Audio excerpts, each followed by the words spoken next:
didn't know it.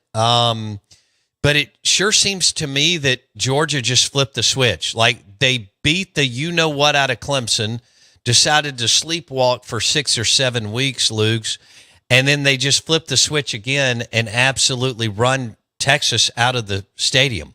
Is that fair enough analysis? Yeah, but they didn't do it in super clean, flawless fashion, right? I mean, you can still see where their warts are, and they're struggling to effectively run the football, although they ran it better. They are way too risky with the football through the air. The reason why they won this game is they absolutely dominated Texas up front, particularly the defensive front for Georgia and the Texas offensive front, and Texas helped them out. Texas turned the ball over, penalties, really poor on third down, averaged 1.1 yards a carry. I mean, holy smoke. So this is there. Here's what I think has taken place at Georgia. Now they got to be able to maintain it. And that is, for the longest time, because of the level of success that they have sustained, they've never been able to play with the chip on their shoulder. They've never been able to be the underdog. They've never been able to be the snake backed into a corner. And I think that Kirby Smart has masterfully played that role with his team really, really well. And I think when you consider their collection of athletes, their roster profile top to bottom, and you add the hunger element back into it, they're going to be a problem. They're going to be a handful, right? But just as we're seeing really across the SEC as a whole, Alabama's been sloppy. Tennessee is sloppy. Georgia's been sloppy. All right. Texas on Saturday night was sloppy. At times undisciplined with all of those teams that I've just mentioned. And so it's kind of leveled the playing field to some degree. Ole Miss in the same fashion, already sitting there with 2 losses. Nobody would have envisioned that.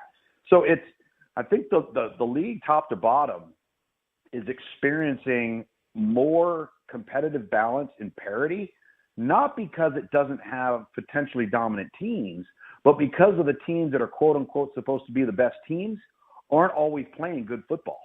Yeah. But they wrecked Clemson and Texas. And like you said, the Georgia defensive line. Clemson for 1.5. That game was 6-0 at the halftime. Yes. Yeah. But still, I mean, they manhandled them in the second half. What kind of walk me through what Georgia's D line did to Texas offensive line? I thought what they did a great job of is they handled the line of scrimmage with their front 4 and didn't have to pressure as often. Now, they pressured some, but I loved some of their line games, their stunts inside to try and set up offensive linemen to commit to one area when you're going to get a looper coming back to fill that open gap and get a free rusher on the quarterback. That's an offensive line at Texas that's got at least 2 first-rounders and probably 3 draft choices on it. And so to see Georgia overwhelm them the way they did for the entirety of the game, that was the difference for me. And it generally is in all championship level type games. We've talked about this for 100 years on your show, Bo. It's, if you're going to win and be dominant up front, you have essentially upped the percentages of winning the football game significantly just in that one area. And I just thought that they were relentless in their effort, and they set the tone from the very get-go of how the game was going to be played.